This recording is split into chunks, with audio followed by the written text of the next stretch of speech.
This conference will now be recorded. Good evening, everyone. Welcome to Bladen County Commissioner meeting, February 21st, 2022. At this time, we'd like to ask Reverend Jason Lee of Dublin First Baptist Church to lead us in prayer. And after that, Mr. Martin, would you lead us in the pledge, please?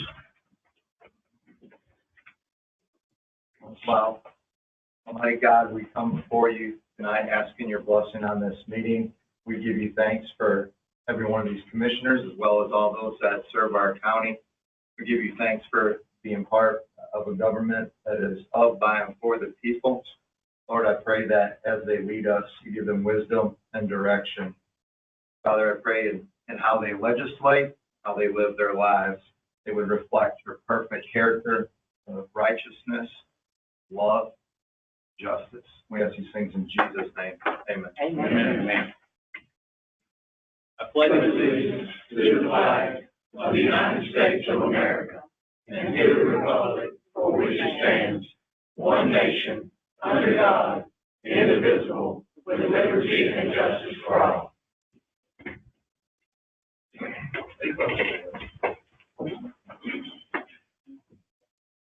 I assume everybody's same different.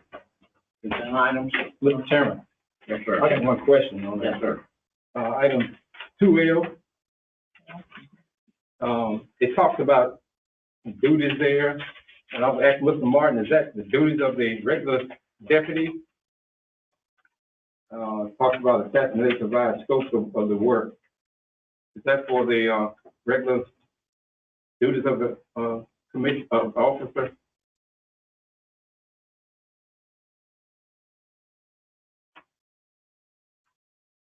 Mr. Bullock, I have to double check. I would think it would be. That's what I thought it was, but it talks about attachment A, but there is no attachment in our, what we received. That's the only question I had, Mr. Chairman. Most of those roads. Second by Mr. Fick. Excuse me. But no, I don't want to interrupt you. Police have just informed me they have not sent the contract yet. That's why. Okay. Oh, okay. Got a motion by Mr. Peterson. Second by Mr. Cameron. Any further discussion? All in favor say aye. Opposed? I'd like to declare a public hearing to receive comments regarding the 2022 and 2023 budget priorities. Anyone here to speak? Has a concern, question? If not, I declare the public hearing closed. Special recognition. I'd like the commissioner to come down front, please.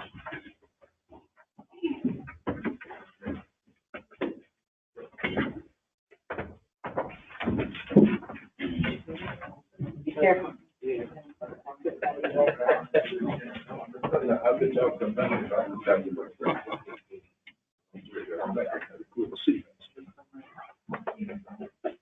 That's King Barney.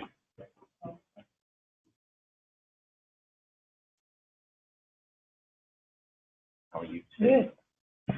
In grateful appreciation to Tina B. Burney for dedicated service to the people of Bladen County as administrative assistant, presented by the Bladen County Board of Commissioners, given this 21st day of February 2022, September 18th, 1988 through January 31st, 2022. 34 years of service. Give her a big hand.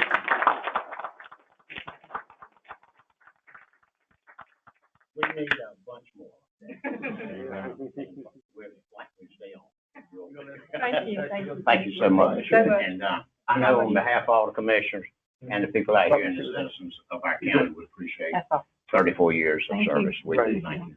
Take it like it. Gonna let Kip say something? I'm not dead, it's all good. Yeah. I met Miss Burney when I first started here in July of 2016. And she ran water department.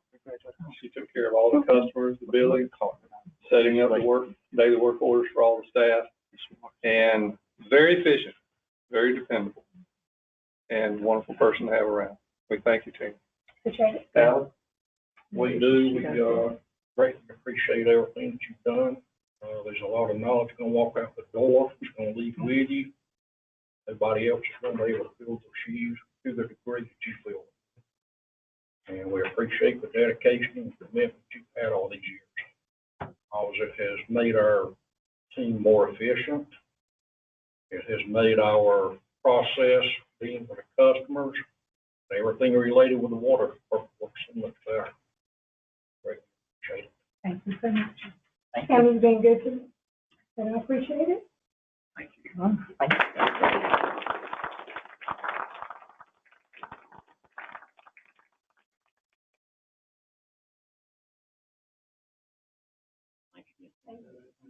Thank you. Thank you so much. Who am I gonna call? I don't know.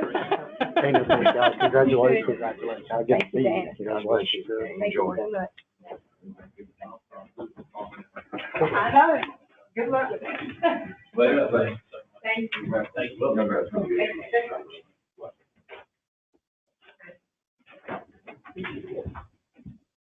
Individual delegations wish to address the commissioners.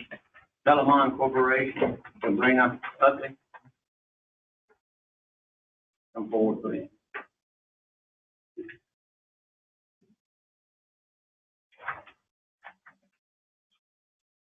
Good evening, everyone. Good evening. My name is Sabrina Utley, and I'm with Telemon Corporation. I'm a career advisor with Telemon. Has anyone ever heard of Telemon? Oh, yeah, I have. Okay, wonderful. I'm with the National Farm Workers Jobs Program, and what we do, our mission is to provide educational services and lead to better lives and better jobs in the community. The National Farm Workers Jobs Program, we help individuals with training and employment opportunities. We provide the same services as the WIOA, if you know about the WIOA. The only thing is our focus is on agricultural workers. So with our program, the agricultural worker, if they're eligible, we can help them find jobs. We can send them to school. We can help them with all the employability skills that they need in order to succeed. And also their dependents. If they're eligible, we can also assist their dependents. We can also assist the farm worker or the employer with upskilling eligible employees that they have. Some of the things that we help with, we help them decide better jobs. We can, again, upskill their current skills to make them more valuable with the employer. We help them become work ready with assist them with resumes, mock interviewing, dressing skills. We assist them with enrolling in school, short-term training. We also assist with FAFSA. We also can assist with hospital training funds. We provide them while they are learning with tutoring, encouragement, assist them in case they have emergencies. Then we can help them sometimes with utilities and things like that that may come about. We can assist by referring them to local employers that need trained employees, of course. We know that there's a shortage on employees at these times. We can also help them build skills while they're in school with what we call work experience on the job training. We provide financial literacy, mentoring, counseling with other community partners. And then there's also other areas that we can assist with. Some of the ways that the agriculture workers, the farm workers that we can upskill with, we know that there's new machinery that the farmers use. Sometimes they might be truck drivers, so we can assist with CDL license, drone techs, things like that. So we want to get our information out to the public that this is available. So if you could pass the information on, I think you might have received a couple of flyers that have this information. Yeah. It also has our business and service liaison on it. So if you have any questions, please just give us a call. Thank you so much. Thank you. Do you have any questions? And how do you get your advertisement out and notify people? Well, doing presentations. We also, we have flyers that we put out in the public. We partner with the community partners, you know, to get our information out. We do newspapers, we do radio, advertisement, all those things. Thank you. Thank you for coming to this, ma'am. Madam Clerk. Mr. Jimmy Monroe. Monroe.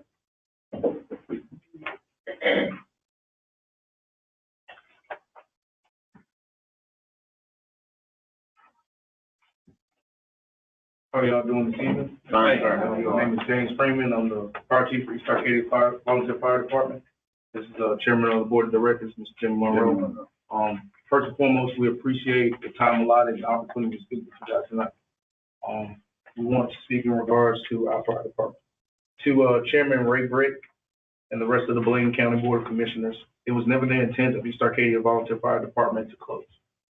Given the current situation, we understand the need for the Bladen County Board of Commissioners to ensure that the fire protection is provided for the citizens of Bladen County.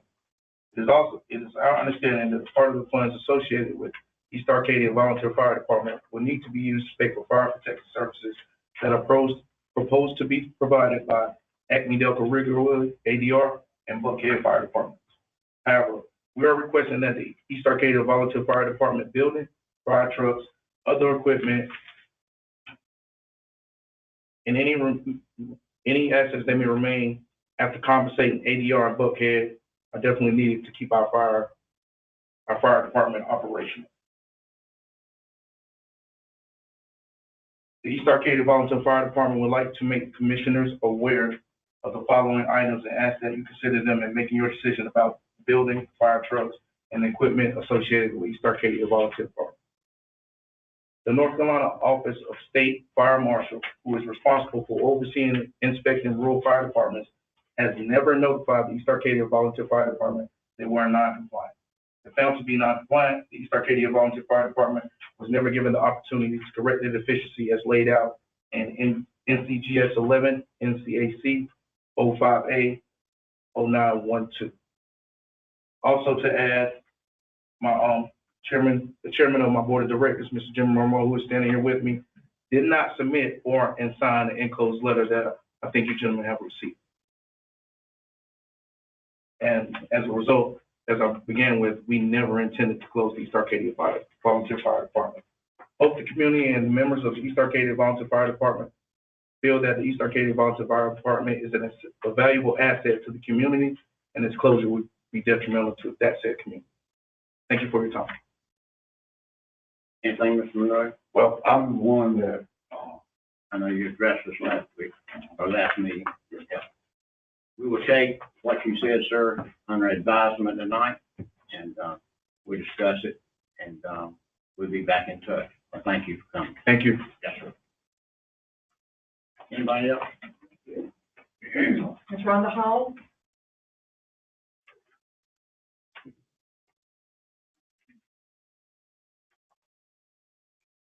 I am also here to speak on behalf of the East Arcadia Fire Department. One of my concerns is that we would ask that we be given the opportunity to get if it is found that our department is out of compliance, we've given the opportunity to get it back into compliance. There's other organizations, I believe, that got their 9S inspections found to be out of compliance, and the way that the law would have read is that you would have been found to be in non-compliance. The only agency that I believe that could have called us out of compliance would have been the North Carolina Office of State Fire Marshal. I don't think that was the case. If they call you out of compliance, typically you will have to write a corrective action plan, which is a 30-day plan. You have 30 days to write a corrective action plan. And once you write that corrective action plan, you've got 6 months to come into compliance. And if you don't come into compliance, then they'll come back and inspect. If you don't come into compliance within 6 months, they'll give you another 6 months. And then they will at the end of the first 6 months, if you're not in compliance, they'll put you on probation. Then you get another 6 months. That just did not happen with us. And understanding that we are where we are and the situation is what it is, we believe that we've presented to you a solution that would give you the funding to pay both ADR and Acme Delco, ADR and Buckhead. That wouldn't cost the county any money, and it would also leave some money for the fire department such that they would be able to not totally have to start over. They would still have a building, still have fire trucks, still have everything, and they could get back, because if this situation had not gone as far as it was, we would have been able to get back into compliance within 30 days. East Arcadia was in good financial standing. The fire department was. All that they needed to do was correct their pumper and to buy some turnout gear. There was more than sufficient money to do that. We could have done that within 30 days, been back into compliance and running. Right now, we'll have to work with the state to determine how long it'll take us to come back into compliance. It could be as short as another month. It may be longer than that. But it appears that based on a letter that was not signed by the Board of Directors chair, that we didn't get a chance to get our 9S inspection. I think, Ms. Hall, if I may, part of the reason he wasn't inspected is that we acted based upon a letter that we received with the letterheads and all from the department. And so that's what initiated the process. And with that being said, we, and I'm speaking for the fire marshal and his staff, have to look at, we're responsible for fire protection for all the citizens in the county, as well as no certain identity, but East Arcadia in this particular case, and to protect them for the need of fire protection. We had to act based upon a letter that is in question now, where it come from and why did we receive such a letter from a letterhead from that department, and nobody's seeming to step up to say who submitted the letter and why we actually got it. And understand that's why we had to do what we had to do, because we're solely responsible for the citizens of East Arcadia when it comes to fire. And I understand that, and that's why we've been trying to look for a solution that would allow the county to provide fire protection for, given the situation that we're in, regardless of the letter, because of whatever else, that regardless of how we got in the situation, we've been trying to look for a solution that would allow the county, without any additional funds other than what was collected for fire attacks, to be able to provide fire protection until such time as the East Arcadia Fire Department could come back, working with the state to get back into compliance. If the state comes down and finds us to be out of compliance, they will write us and tell us what all we need to do, and we will try to get back into compliance. But if only the funds were used that are needed for ADR and Bulkhead Fire Department to provide coverage until such time East Arcadia can get back into compliance, we're hoping that there will be funds left over and that we can also keep the fire truck, because if we lose the building, the fire truck, the equipment, it's a long haul to get back into, whereas if we already have those things, it won't be so hard for us to recover. And then we'll take this under advisement, and we think, but I will share this with you though, and I think you need to know this, because I've had several calls since it's transpired with citizens from East Arcadia. And there is a concern that two of the gentlemen were very adamant about, that with the ADR protection for the $50 or $100, whatever the charge may be, and because I don't know, I'm just quoting what I've heard, that they were excited about maybe they could take their $2,000 insurance policy and cut it in half to $1,000. So I would suggest you be concerned about that as well, because money's money to all of us, and with the code and all that would follow with them, the reduction of the cost, when you can save $800 or $1,000 or $1,500 for the cost of $50, $100 because being put in the zone that they would be, that's something everyone should look at. I think that we should look at that, sir. I also think that we should look at the fact that Bladen County is already a tier 1 and pretty poor county, and the East Arcadia is the poorest of that poor. And for us to take tax dollars and send them to Columbus County concerns me also. I agree, but the savings of what that, we got to also see what it's savings for your people, too. That's major cost to me. And it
largely ignored by you, other than a nearly meaningless agreement with Creedmoor's that offers little in the way of providing clean water and nothing to mitigate the harm that has been done to our county and to the citizens. Contrast your lack of action to that of the Cumberland County, Brunswick County, New Hanover County Commissioners, as well as the Wilmington Town Board, all of whom have taken legal action to force Creedmoor's to be held accountable for their actions. The Robertson County Board of Commissioners tested the wells of their water system and the private wells of their citizens at no cost to the residents. You have done neither. Now that chemicals produced by DuPont and Creedmoor's have been found in the wells in Sampson and Pender County as well, it has become clear that this is a much bigger damage and danger than your lack of action would suggest. Recent findings by the North Carolina Department of Environmental Quality, U.S. Environmental Protection Agency, now show a clear link between exposure to the very chemical produced by DuPont and Creedmoor's found in the area of drinking water and certain kinds of cancer, diabetics, many autoimmune disease, birth defects like bilirubin and brain damage, develop damage in children and high rates of miscarriage. Many areas residents have experienced these tragedies firsthand and have come to you for help but received no relief from you. I ask you to compare your lack of action to protection and very health and safety of Bladen County residents of all races and political permutations to your immediate action to interfere with local board of elections at the request of the Republican Party chairman, whose only real complaint is that the board refuses to allow him to bully, threaten, and abuse them at will. Now I come before you to ask you to take the same immediate action on the behalf of the citizens of Bladen County that you did for one, write a letter to Creedmoor's asking them to end their pollution of our land, water, and air. Ask them to provide clean, safe water to all people you took an oath of office to represent. Ask them to undo the damage that they have done to the health, property, and value, and the quality of life to those Bladen County residents they have harmed. I'm asking only that you take the same action, same public stand on the behalf of thousands of Bladen County residents actually harmed by DuPont and Creedmoor that you took on behalf of one person against a state-appointed board that he only imagines have harmed him. Bladen County Democratic Chair, Dr. Larry Hayes.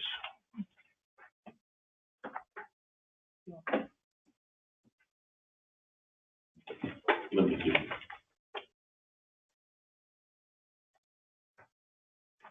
Take one second. What, say what?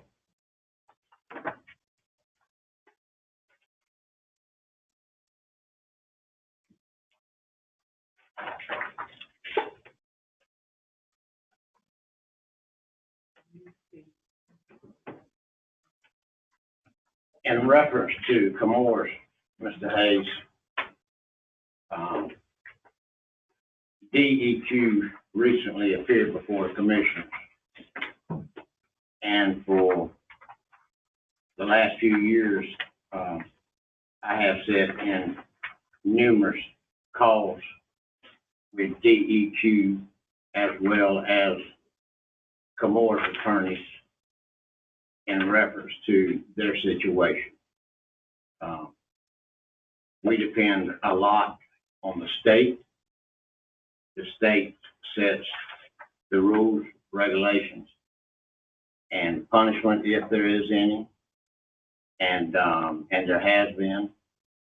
But we listen to what they say, and we respect what they do, And we respect that, or I do, I can only speak for me, that they're looking after the interests, not only for Bladen County, but for the state. And they have an organization that represents the state. That's their job.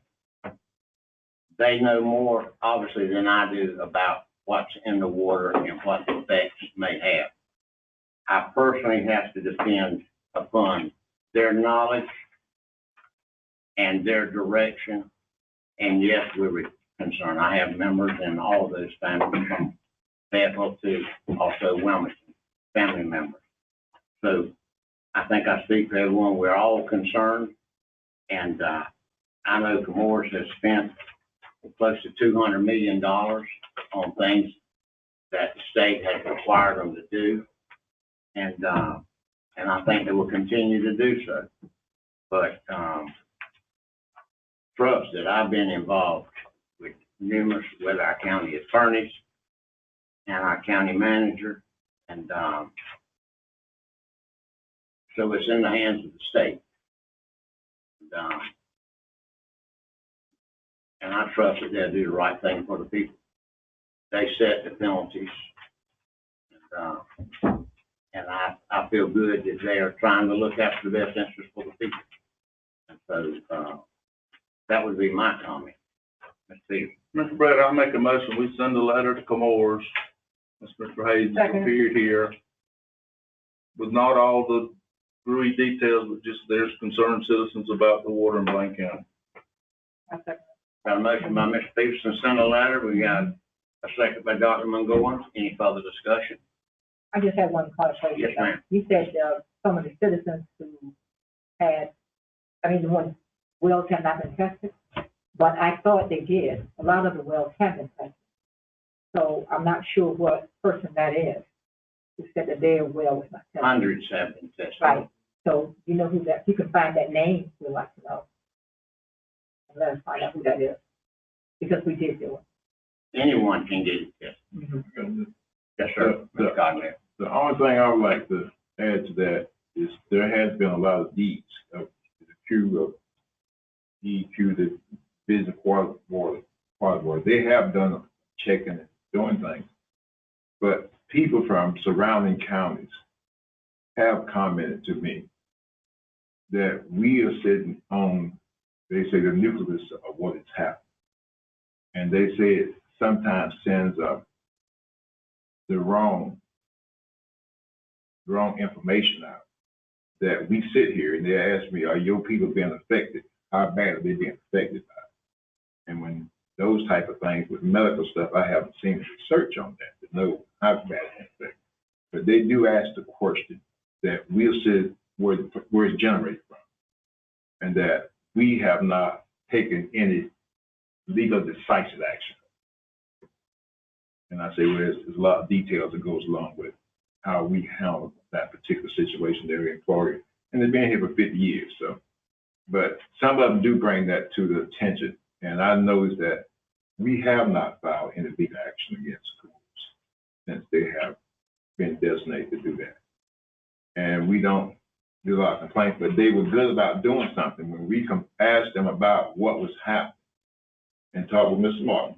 And I asked them to notify us before things hit the press that we would be aware of what was happening with that plant and what they was investing. They have now sent us a link where they update us consistently with what goes on with Camorras. Not saying that we're stopping anything, but at least we do know what's happening at Camorras and what precautionary actions they're taking. But as for my thing, we haven't done anything from a legal perspective. Not from a legal. Not from a legal perspective. We're working to provide county water to residents in the affected area. That's correct. You all know. If I may, and this may mean something, Mr. Hayes. Mr. McClary, can you take a moment and explain and tell what some of the stuff is in the process right now and has already happened? Yes, sir. As you well know, we work for a considerable amount of time on coming to an agreement with Camorras on assistance for those residents in that affected area, primarily in the zone around the Camorras plant. Camorras Comores has done extensive testing throughout that area in private wells as well as our county wells. And through a cooperative agreement that was approved by the board, we entered agreement with Comores and are currently working on the design, the engineering, identifying locations where water lines will be extended, as well as providing some treatment for the county wells up in that area. Comores is actively involved. It is a public contract, and helping us get that assistance in that area. So they have done a good amount, and I'm going to say hundreds of wells in those areas, and identified the levels of the private wells of how much is it's impacted, how much is in those wells, and are working with the state on identifying the type of treatment that they instantly made available to the homes, and are still working on another leg of this to possibly even expand further and give water to those homes in that affected area. So it's been a long process. We're still working with it, and we're still also under the advice and the advisement of the Department of Environmental Quality to ensure that everything we can do is being done. And new wells too, as far as county wells. Potential for new wells. And they paying for it. I have also met as director or chairman of the Bladen Ministerial Association, and Creedmoor came to our meetings when we were having them before this pandemic came about, and they told some things there. And what I'm hearing tonight is you have turned it over to the state. The citizens of Bladen County, a good percentage of them don't know what's taking place. They don't know what they're drinking. I think that something ought to be done or told publicly about it. We're not doing anything. We've turned it over to somebody else. That's what I'm hearing. Now, correct me if I'm wrong. I'm correcting you, you're wrong. Oh, I don't see that. I'm sorry. Yeah, well, I'm sorry you don't see it. But we take legal advice, and also we discuss with Comores, and they're financially responsible, and they're stepping up to the plate to do what. Could you tell me what they have stepped up to the plate and done? Several millions of dollars. Several millions of dollars. That's telling me what has been spent, sir. Tell me what has been done. No, He's in the same meetings. Creedmoor does the testing. Creedmoor does the testing. Creedmoor gives the information. What have the Bladen County Commissioners done in testing and notifying the people? We have through our county. We sure have. Yeah, we have. Okay. That's how we know, and that's how we approach them. But thank you for coming. I was just gonna say, getting back, I think somebody asked a minute ago, I know that there's a large group in White Oak that's concerned about that, and Kit probably knows better than anybody, that there are a long band throughout that area that they kind of feel like they hadn't been, and I don't know that to be the case, but hadn't been tested. They weren't afforded, county water in certain areas, blah, blah, blah. But anyway, so there's kind of like they have major concern. I do know that. Mr. Chairman, I received the same information that he's talking about. Yeah. I mean, I've had a lot of people quite up here. But anyway. I do appreciate the motion and the vote that was made to send a letter to Creedmoor. That is a step forward. But I think we should follow up. We need to follow up on the ones who said that they have not been tested and that they need county water. Those names we need to have. Yeah, that's all you have. Anybody I appreciate it. Anybody can be tested that wants to be tested. That's right. All in favor say aye. Aye. Opposed? Thank you. Anyone else? That was a lot of blanks.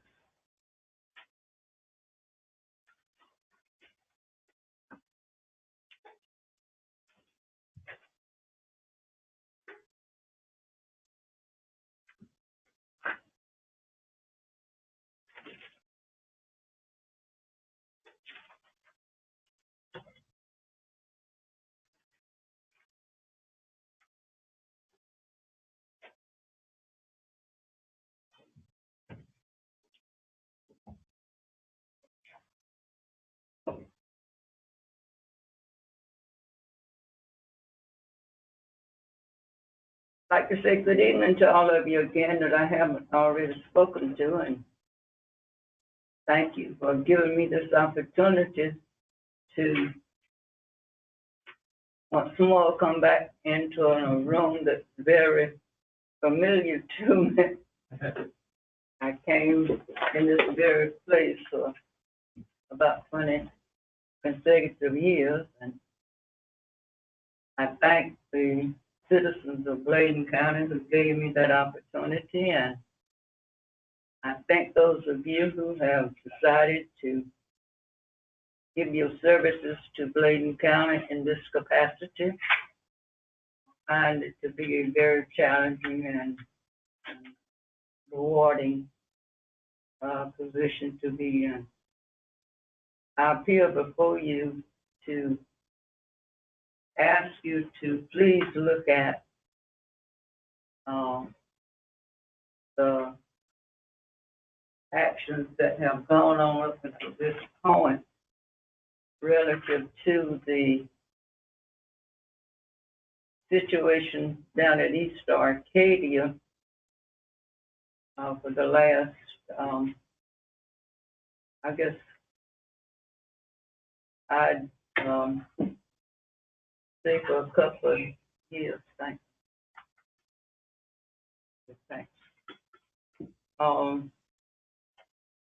Basically, to make it short, the proposed closing of the East Arcadia Fire Department. I'm here to ask you to reconsider any actions that have been taken up to this point relative to the closing, but look at another way to address the problem. We know that area, even by law, says that the residents has to have fire protection. And we agree with that. But please, rather than do a 100% closure, look at another way to work on that and give us a chance to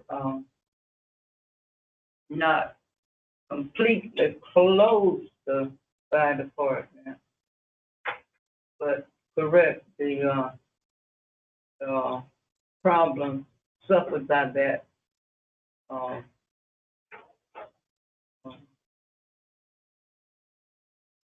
service that's being provided, which will be provided by ADR and Buckhead. And we'll appreciate that. They asked me to come and put my little request in along with the other citizens of East Arcadia, because the closing of it, completely closing of it, came upon us so quick until we didn't know what to do about it, except to ask you to reconsider, and we'll be willing to work with you 100%. I was impressed by the young man that came and spoke first about it. He's been elected chief, I think.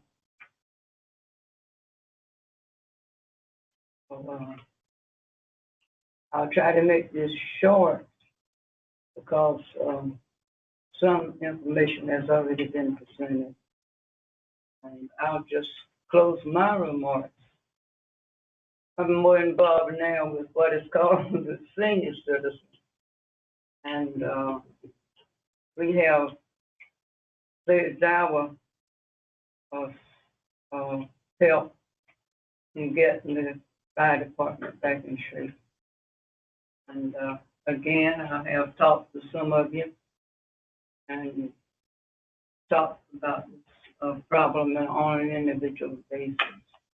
And now I am appealing before you on a collective basis and ask you to please help us out, because it's essential that this service be a part what goes on in the overall area there, called East Arcadia, the surrounding area.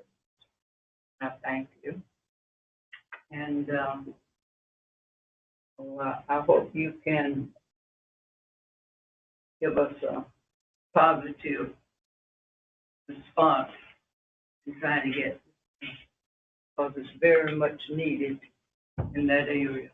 We sit about midway between ADR and Buckhead, we call it. And Dr. Blanks, we thought we made that clear at the last meeting. Pardon? We thought we made it clear at the last meeting that with everything in order, we would be more than happy to continue. Is that correct? We sure did. Well, Like somebody's Mr. getting Peterson some mix, there's a mix-up for Chairman Britt going around between here and there, because a lot of us didn't even know the department was in that bad of shape. At least I would want to, we bought that. I'm one of the ones that helped buy that property there to get that fire department in shape. And I lay there and cried to know that somebody would even think about closing. I don't know whether or not you all know where East Arcadia is, but then in the middle of everywhere. And to talk about somebody right out closed, it's just not comprehensible for me to lay there. I'm 85 years old. And for me to lay there in my bed and want a citizen in East Arcadia is talking about closing the fire department. If you ride down through there, I can't imagine us closing what little bit we do have down there. We're gonna close. Now the closing of it might end up giving us a better insurance rating, let's say, or whatever. But then when you start putting together what else is going to replace that, it's incomprehensible to me. But I'm very opinionated, and you try to, you saw the young man that spoke, and I'm trying to get the young people involved, the old people involved, all of the residents of that area. If they can't at least maintain the fire department like the other communities around them, then we sure enough in bad shape. Yeah, right. And we need you. Commissioners, we need you. And Thank y'all. I'm appealing before you to give us an opportunity. It's my daughter doing that. Thank you, Dr. Blanks, always good to see you. Thank you, Doctor. Take care of yourself.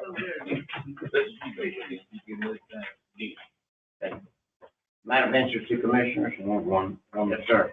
Received a letter and would certainly appreciate consideration of placing this on our action items for next meeting's agenda.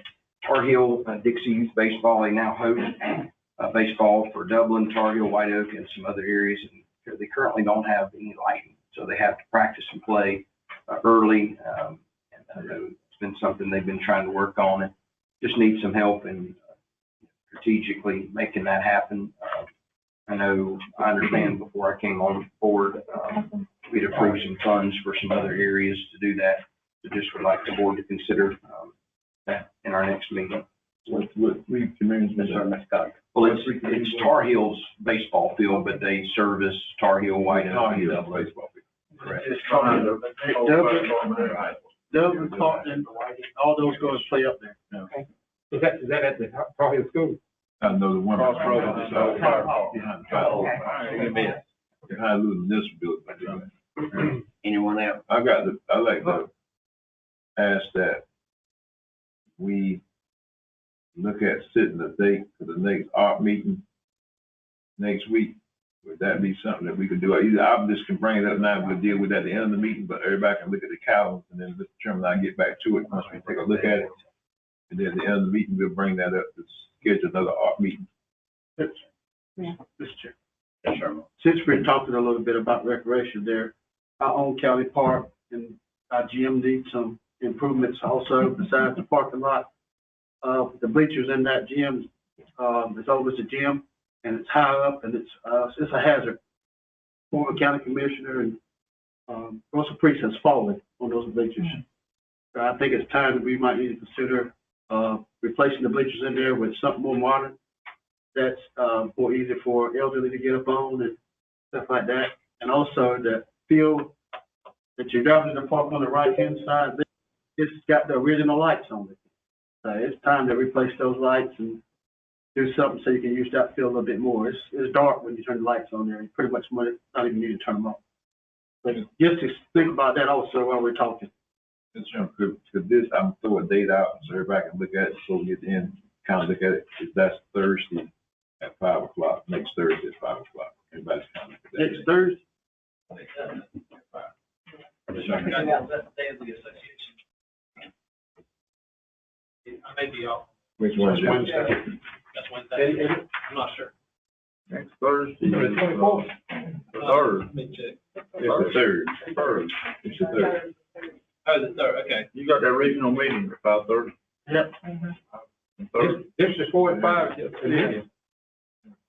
Yeah, what time, how long was that last? Says 5:30 to 7. Can't do it then. That's out of Leland. I mean, I don't know if anybody's planning to go, but if you are, that's why. How about Tuesday? Let's look at Wednesday. What time is it? Wednesday. You got church on Wednesday night. Tuesday, let's start Tuesday, 5 o'clock. Everybody look at that. We get back. March the 8th. Huh? March the 8th. That's March the 1st. March first. Okay, hold on. I have some already, but what time? I already have some. Good. What time you get in here? You get here, what's a good time? You gotta give you Yes, 6 time. o'clock. 5:30. That'll give us a chance to leave from work. Well, March 1st, 5:30. for how long? I need to change my other meeting now, because I have one over at 6 o'clock already scheduled. Oh, boy. How long the art meeting gonna get into it? It might get into an hour, a little longer, hour and a half. Might get into a little. Can we do the 8th? The 8th? How about the 28th Monday? You up? Monday, 28th. Next month. 28th? I can cut that Monday, 28th. I can deal with that. Can everybody look at Monday, 28th? I'm good. Yeah, Monday, 28th at 5:30. 5:30. Monday, 28th, 5:30. Make a motion, we meet with the art meeting scheduled for Monday. Second that. Scott there. I second. Second by Dr. Montgomery. Any further discussion? All in favor, say aye. 5:30. 5:30. One thing to piggyback off of Mark's comments, it'd be nice inexpensively put some LED lights in that gym too. Okay. But it's still got the old fluorescent. Yeah, And that place would be, it'd be downtown. Yeah, it'd work. It'd work. Which one you talking about now? Double gym. The whole gym, just, you have to monitor that. We're gonna stay in that place and not do another, we need to. Mr. Martin. Yes, sir. With that being said, though, can you check with, the power company on some of the incentives they offering right now? I will. Yeah, that line wire deal. That light might fall off that. You will? Yes, sir. I had one. I wanted to bring up, I was over the weekend, I think myself, I was up in Tar Heel talking with a few folks there. They had concern about their fire department there. I mean, everything's going really, really well, obviously, that kind of thing. But David Hunsinger, they were wondering if it were possible that they could get hooked up to county water. And I guess apparently they operate off of a well right now, that type of thing. And I think all around them, there's county water available, but it's just, I think it would be a simplified or best way that he presented it. It'd be About 200 yards. yeah, and so, and they were wanting it not to fill up trucks and do all those type of things. They would continue to use the well for all those purposes, but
The U.S. Treasury is going to provide us more guidance. They said that was supposed to come out in the next month or so. They said that it would be specifically for flexibility, so we're not sure exactly what they're saying about that. Just disregard that email like you didn't get it. Now, this was an actual Zoom call. But This is the same money we're talking about? Yeah. No, they're gonna give us more flexibility. That's more restriction. No, I think from what the way let's just pray. I think it's with the reporting speculation. We're gonna spend it on the 28th. But they did say, they advised us to go ahead with the planning, but to wait on the spending until we got the guidance. So anyway, I wanted to let y'all know that. Also, the federal inmate program right now is still on track. We're bringing in inmates right now are averaging at almost 80 people a month, so we're still on track to get the full amount of that. Can I ask a question on that? I know the population of the jail, how many accommodate, we know how many serve. Do we receive any funding for housing any additional people from anywhere? Are we receiving? We had additional money coming in from the state misdemeanor program. Yeah, how much is that? Is that, do you calculate? It's not but $40. It's not much per day. Did you calculate that into his? It's in with his budget. I was just trying to figure out how much was going on with that. Was that? Well, we lost a lot with that when the state quit having courts because of the COVID. Okay, I was just trying to figure out what was that figure looking like, because I don't never hear. It's low right now. We're hoping that gets built back up. That's how we started the litter pickup program again. Okay, because I've seen them out there. I was trying to figure out how many guys we housed. The last count I had was what, 14? I think was the last that I had heard. That's people that's been paid to be housed there. What's the population in the jail? Do you know what that is? I haven't looked at it lately. I know that the federal programs are right at 80. They come in between 80 and 90. Matter of fact, they brought in 4 more today, so I'm not sure what the population is today. And we do all the transport on the federal zone. Yes, sir. That's reimbursed. Yeah. The only reason I was asking that, because we hired all these additional officers to accommodate this stuff. At the time we were doing that, we had a high inmate rate. I'm just trying to figure out what impact is that having on the revenue that's coming in. I can let you know the next meeting. You got a high end. Yeah, we got a lot of staff in there. It's very high right now. David sends us a report at least once a week to let us know what the population is. I was trying to figure out where would the flow of cash running, because I know that's off, and then we brought them in, we looked behind all these additional staff to handle those guys. Right. They still sitting there. I don't hear them talking about laying no staff off. I'm cutting back on staff. Well, excuse me, that's what she's saying. Right now, it's on track in terms of the revenue to cover those expenses. Even with those guys, everybody's there. Yes, for the federal, that's what we hired, and particularly when we added the federal program. And that's what But we got enough already in the budget to handle what was already there before we hired the inmate to handle the federal program. The additional staff was for the federal program. The federal program was funded and paying for the jail. Okay, I just want to make sure you know that we. As a matter of fact, Mr. Cogdell, every time they take any inmate away that's a federal, they have to have 2 officers with them at any time. And I'll say this because I know that they've got 4 different courts they've got to be at tomorrow. So they're going to be struggling trying to get. I was looking at the number of staff that we hired, because we hired staff to handle inmates, and then I'm just looking at costs. I was looking at the costs. Thank you. Dr. Terry Dunn, Health Department.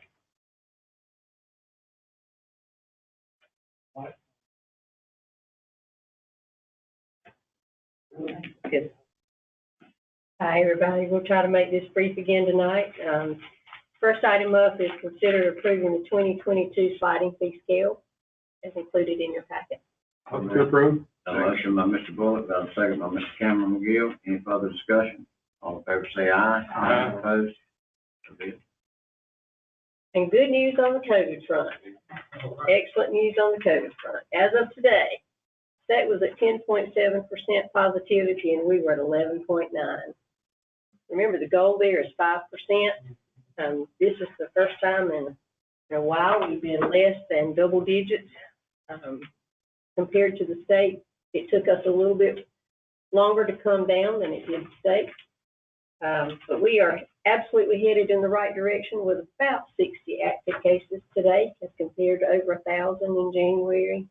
We have had some additional deaths since we met last time. We're currently holding that 118. You may have seen brand new tents outside the health department. OptumServe put some great tents up.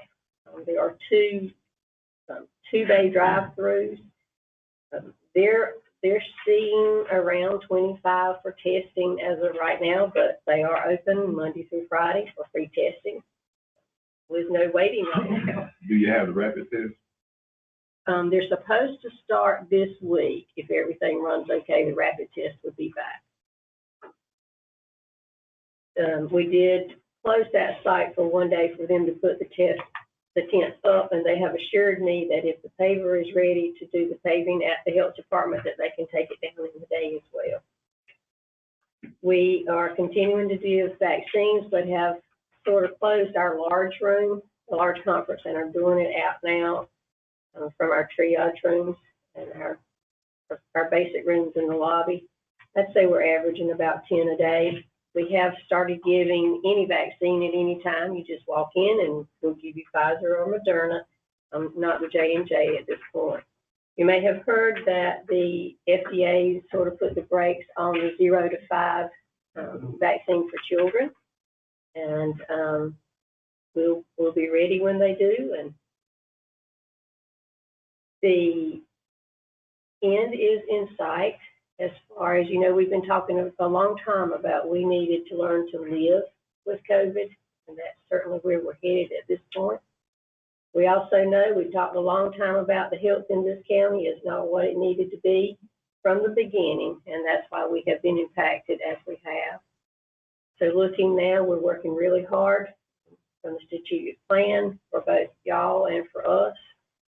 So I just appreciate the support that you've had in this last 2 years. It's been some tough times, but we've laid strong. There's something that I don't hear anything about. It's kind of like off the radar.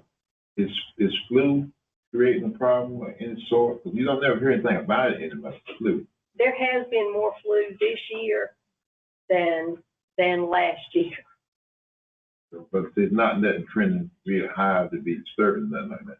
The flu-like illnesses and pretty much the flu-like illnesses and the COVID-like illnesses are a lot the same, and those trends are down across the state as far as people presenting to the emergency department. And I know the reason I'm asking, I heard some people say that I've taken the COVID. Do I need to take the flu shot? Yes. And that's the thing, they kind of like mixing the two up, and then that's the flu creating a problem by people not taking the flu shot. We still had a lot of people getting the flu shot this year, and they should have the flu because the flu was different than the COVID. They can't take the shot simultaneously. Yes, sir. Originally you couldn't take it together, but now you can. Okay. My question is on the requirement or the guidelines for going back to work or going back to school. What's the final today? As of today, and it has never been that you needed a positive test to return to school or to work.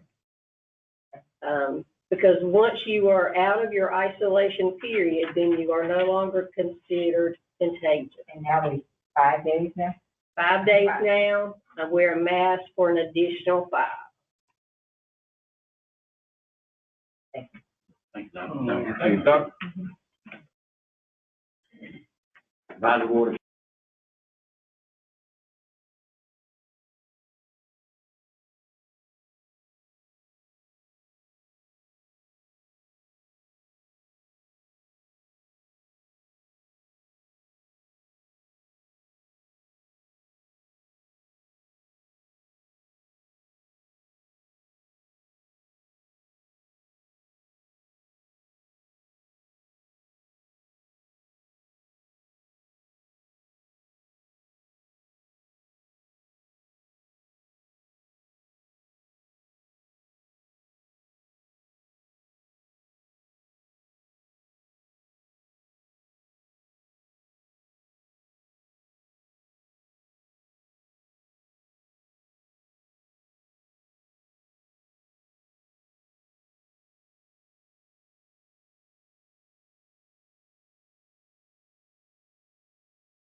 they would, give away mugs, coffee mugs, and T-shirts as long as they're available. So I know we just had a fresh conversation about that at the last meeting.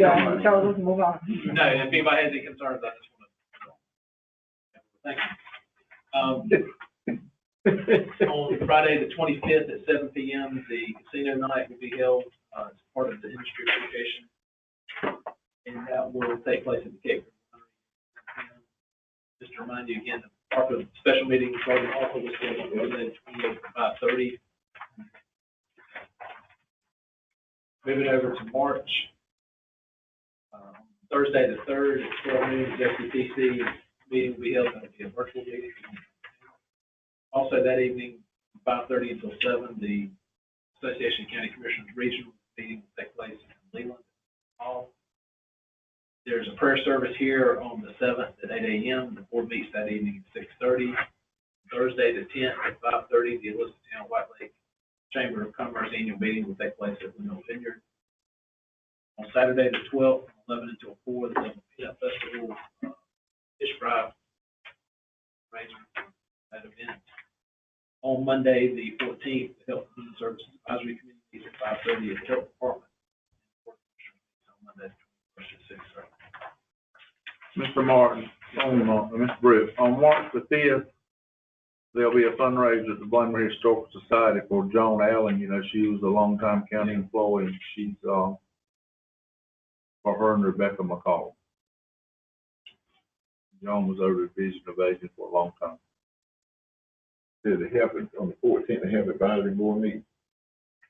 That's the second, Health and Human Services, second Monday. What time's that from? What time is that? What's on? 11 to 4. For John? 4 to 7. All right. Might get 11 to 4. Go ahead, Mr. Mark. Moving to item B, I just want to update you. As you all will recall, there were two COVID mandate requirements that the Supreme Court was considering. They did not approve or uphold the one for OSHA, but they did uphold the CMS mandate requirement.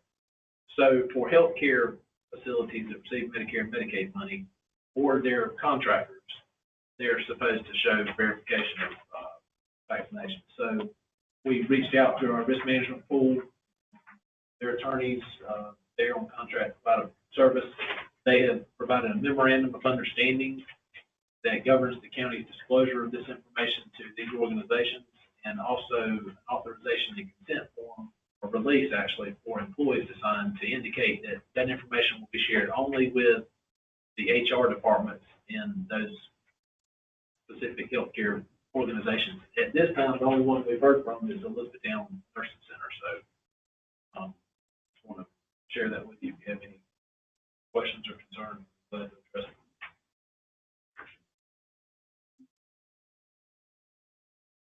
All righty. Here then I'll move to item C. You all know the General Assembly will go back into session in May. There are a lot of projects that were going on here in Bladen County, as well as within municipalities. We'd like to meet with our legislative delegation to discuss those with them and to explore possible sources of funding to help with those. A proposed date for that meeting is March 25th, 10 a.m. It should conclude shortly after lunch at the winery. You all the commissioners are invited, so that would be need to be a special meeting. Yes, sir. The towns will be represented as well, maybe for instance, the mayor and the town manager. 10 to 1 in. Yes, sir. Who gonna, when we go to the luncheon, is it gonna be a presentation at the luncheon? Yes, sir. We'll talk about, well, economic development, we will, town municipalities. Okay, so you guys will put that. Yes, sir. That's at the winery here in town. Yes, sir. March 25th. And Mr. Chairman, since the board may be, a majority of the commissioners could be there. Motion for Special meeting. Second. Special meeting, second by Mr. Cameron. Any further discussion? All in favor say aye. Aye. Opposed? Thank you. And item D, I know at the last meeting, there was a question about, or concerns raised regarding roadside litter. We did, as you all know, we did send a letter last week. And also, I just wanted to let you know the sheriff has reinstituted that program and he's indicated the number of state misdemeanors has increased, so that's allowed him to do that. About 3 weeks ago, he started. So if you have any specific areas that need to be addressed, you let me know and I'll let him know, or however. And the COVID was the biggest thing that is. That is, yes, sir, because the court system slowed down, so they weren't able to do it. Thank you, Mr. Chairman. Matter of interest, commissioners? Mr. Brett, I didn't get it till late this evening, and Duncan's got a copy of it. Was that our mobile, bus unit is in, and, I asked Greg to send pictures to the commissioners on that thing. Where is it gonna be housed? Is this gonna be roving, or is it gonna be housed in a particular place? And this is gonna be on that part of the county. What is that? All the stuff. I mean, like Tar Heel, East Arcadia, back that way. I mean, the plans aren't final. I'm just letting you know that the bus is here and they're gonna do a soft start in April. Tell them how nice the bus is, Mr. Martin. It's very, I was very impressed. About It's 40 about feet. 40 feet long, it has Wow. That's a long two time. They were looking for a space to park when they come into it, because they did call me. They're working all that. They got all that. They're on top of it. They did all right. We received an email with pictures then. Okay, thanks. They'll work a schedule out where it's in a rotation. They're working on that now. We don't. It's gonna be shared soon. Any correspondence? Mr. Chairman, item 11. Did you call item 11? Yeah, I called that. That's why he spoke. We got, okay. Any correspondence? Can you get a motion to adjourn? Got a motion, Mr. Campbell, to adjourn, second by Dr. Mongoins. No discussion, all in favor, say aye. Aye. Adjourn. Thank you, everybody, for coming. Thank our guests for coming tonight.